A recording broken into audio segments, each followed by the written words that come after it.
तर पहा, या ठिकाणी आपण गुणाकार कसा करायचा हे शिकणार आहोत.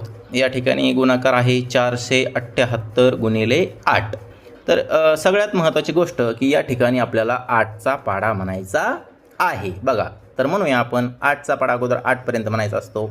8 8 64. बघा, लक्षात ठेवा, इथं 64 आलेला आहे.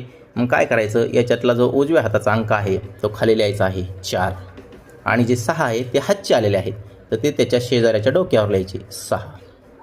ध्यानात राहू द्या. आता पहा, मग 8चा पाढा 7 पर्यंत. 8 7 56. आता 56 मध्ये हे 6 मिळवायचे आहेत. 56 आणि 6 झाले 62. 62 मधले 2 खाली लिहायचे असतात, आणि हे 6 हे हातचे आले ते त्याच्या शेजाऱ्याच्या डोक्यावर लिहायचे असतात 6. आता बघा, मग 8चा पाढा 4 पर्यंत. 8 चौक 32. 32 आणि 6 38. आता काय करायचं असतं बघा, हे 38. आता या 4च्या इकडे अंक राहिलेला नाही, म्हणून इकडे आता हातचे वर लिहायची गरज नाही, तर हे 38ला 38 खाली लिहायचे आहेत.